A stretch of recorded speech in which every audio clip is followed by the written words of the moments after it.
Assalamualaikum warahmatullahi wabarakatuh. Bagaimana kabarnya anak-anakku sekalian? Semoga kalian dalam kondisi sehat walafiat. Hari ini bertemu dengan Ibu untuk mapel produk kreatif dan perasaan. Pertemuan kali ini akan membahas terkait dengan KD 3.3, yaitu menerapkan dokumen administrasi usaha. Sebelum pembelajaran, kita mulai dengan mengucapkan Bismillahirrahmanirrahim.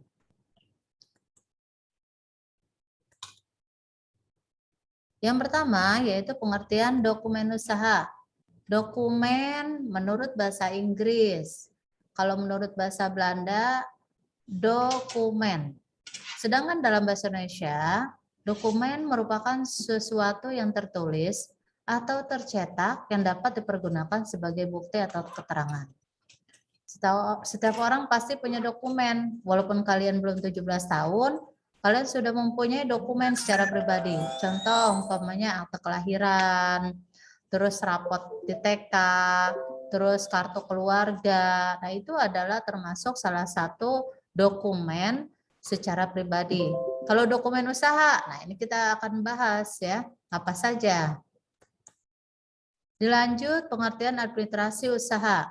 Dalam arti sempit, yaitu kegiatan catat-mencatat, pembukuan, surat menyurat, pembukuan ringan, ketik-mengetik, agenda, itu adalah sifat teknis ketatausahaan.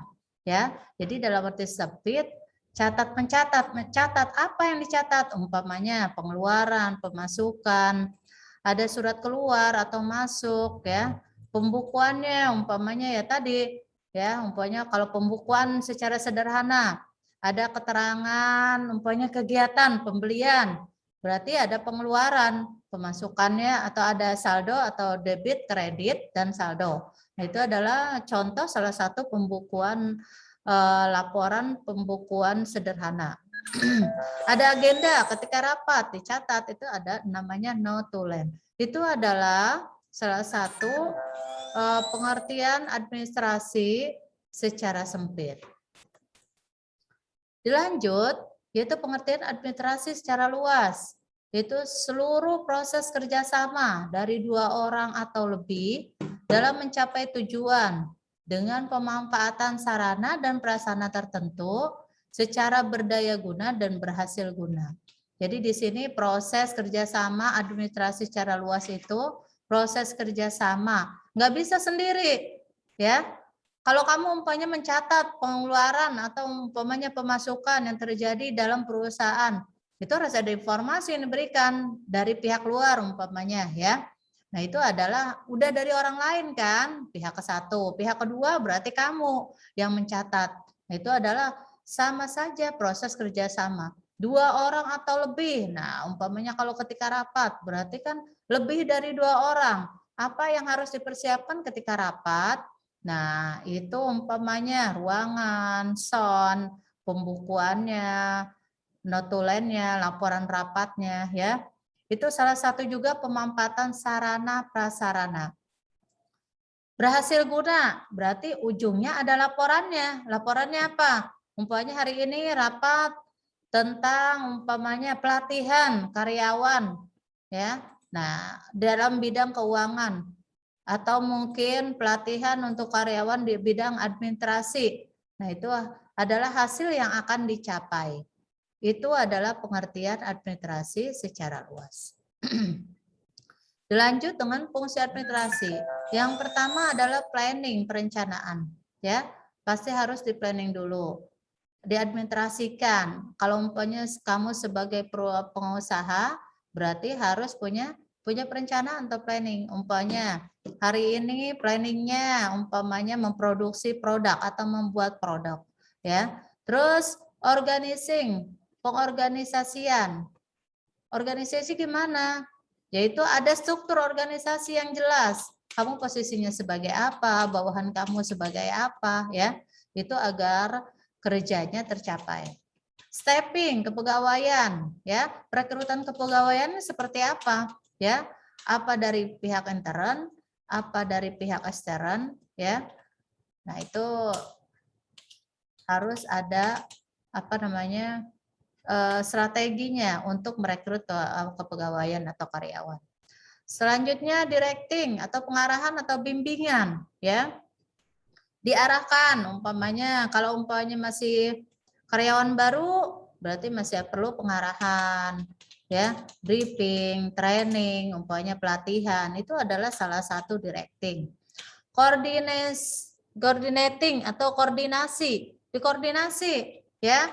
Umpamanya bawahan di bagian produksi, siapa yang memantau? Dikoordinasi, bagaimana produk yang gagal ada apa tidak, berapa jumlahnya, ya dikoordinasi. Nah itu.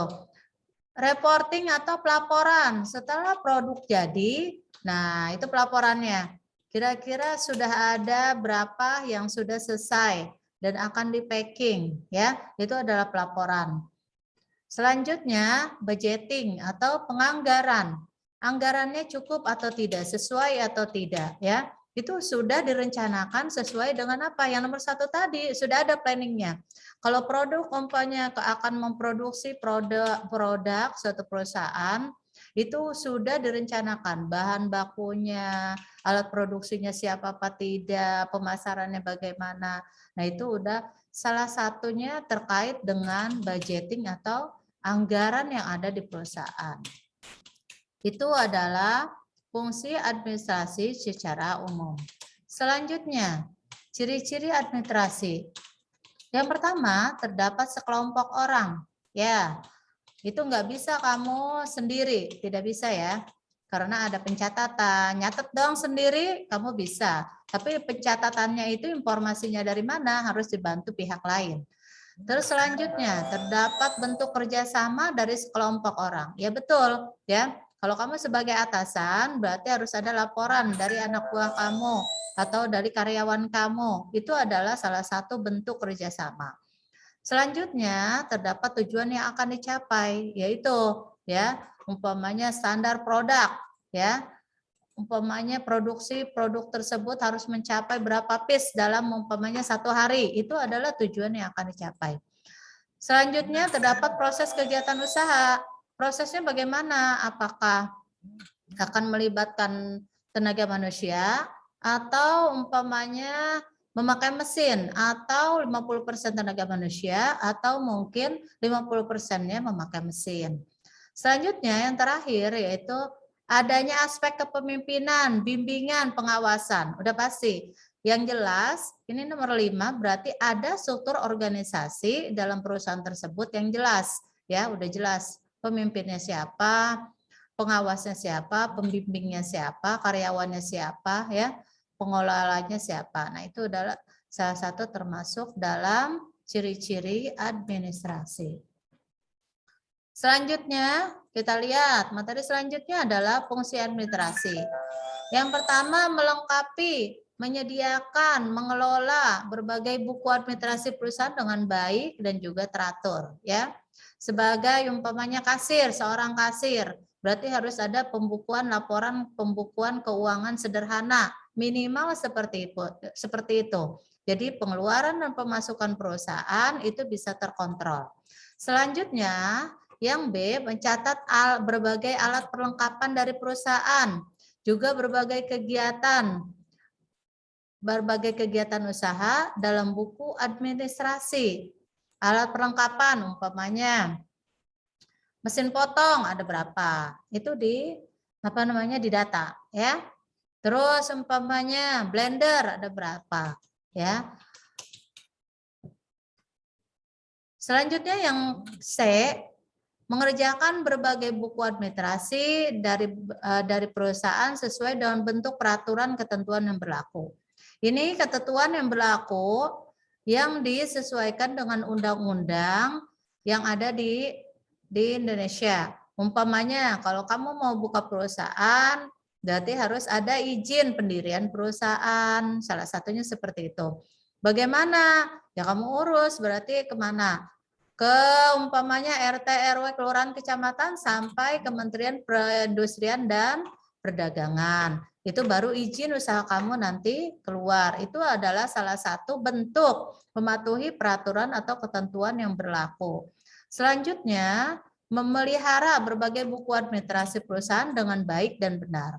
Buku-buku, data-data yang sudah ada ya dari tahun-tahun sebelumnya itu harus disiapkan file khusus atau lemari khusus karena nanti ada evaluasi ya baik per tahun atau umpamanya mungkin 3 tahun sekali. Nah, itu adalah data-data lama akan dibongkar kembali, dicek and recheck betul atau tidak datanya. Atau mungkin akan diaudit keuangannya. Itu adalah memerlukan berkas-berkas yang sebelumnya. Dilanjut, yaitu tujuan administrasi usaha. Yang pertama, momen berbagai kegiatan mengendalikan usaha. Ya, jadi setiap bulannya itu baik hari, tanggal, yaitu ada momen-momen tertentu yang umpamanya tidak setiap ya, tidak setiap orang bisa menyimpan atau mungkin mengendalikannya. Nah, itu dikontrol oleh pihak perusahaan. Umpamanya momen ketika ulang tahun ya, umpamanya perayaan besar di perusahaan. Nah, itu bisa ya. Itu adalah sebagai catatan ya. Nanti kilas balik ada kegiatan apa tanggal sekian, tahun sekian, seperti itu. Selanjutnya, mengamankan jalannya pelaksanaan kegiatan dari usaha yang dijalankan. Dokumen-dokumen yang ada itu adalah berkas-berkas penting atau aset penting dari perusahaan. Itulah yang perlu diarsipkan oleh perusahaan. Selanjutnya, evaluasi kegiatan usaha, baik per minggu, per 3 bulan, per semester, atau mungkin per tahun. Itu evaluasi kegiatan usaha agar tercapai tujuan usaha. Selanjutnya, menyusun program pengembangan usaha. Program yang ada, yang telah berhasil, kita harus dikembangkan kembali ya, diinovasikan kembali sehingga disesuaikan dengan keadaan yang ada ya, apalagi dengan IT yang terus berkembang. Nah, itu adalah salah satu mensiasati dengan adanya persaingan dalam usaha. Yang kelima, menunjukkan bukti kegiatan usaha yang dijalankan. Contohnya buktinya berupa laporan keuangan sederhana, dokumen-dokumen penting, umpamanya SIUP-nya, MPWP, komplit atau tidak, bagaimana data-data karyawan, itulah adalah bukti kegiatan dari usaha dijalankan. Selanjutnya, mengambil keputusan dalam hal mengembangkan pengendalian usaha. Dilihat laporan keuangannya baik apa tidak, ya. Ini ceritanya perusahaan mau mengembangkan perusahaan lebih besar lagi atau mungkin mau buka cabang. Dilihat keuangannya kondisinya bagus apa tidak. Dalam 3 bulan pendapatannya naik atau tidak. Nah, itu adalah untuk salah satu untuk mengambil keputusan ya, dilihat dari dokumen atau administrasi usaha. Nah, apa saja dokumen administrasi usaha? Dilihat ini adalah salah satunya ada 13 ya. Surat keterangan domisili usaha, berarti alamatnya di mana, perusahaan ya, ketahuan. Nomor pokok wajib pajak. Nah, tiap tahun nah itu wajib mengeluarkan ya perusahaan. Surat izin dagangnya ada enggak ya? Jangan sampai bertentangan dengan peraturan yang ada di pemerintah. Surat izin tempat usahanya sah enggak? Surat izin prinsip, surat izin usaha industri, surat izin usaha perdagangan, daftar perusahaan, tanda daftar industri, surat izin gangguan, surat izin mendirikan bangunan. Jangan sampai karena enggak ada izinnya nanti kita bangunannya dibongkar. Dokumen tambahan izin BPOM atau ya nanti berarti kita produknya aman untuk konsumen. Terus analisis dampak lingkungannya, AMDAL-nya bagaimana. Dan biasanya sekarang ditambah dengan sertifikat halal. Itulah salah satu dokumen administrasi usaha yang kamu ketahui apabila kamu menjadi pengusaha. Cukup sekian pertemuan hari ini, penyampaian materinya terkait dengan menerapkan dokumen administrasi usaha. Mudah-mudahan kalian paham dan bertemu lagi dengan Ibu untuk materi selanjutnya. Jangan lupa hadir di kolom komentar. Ibu tutup dan mengucapkan Assalamualaikum warahmatullahi wabarakatuh.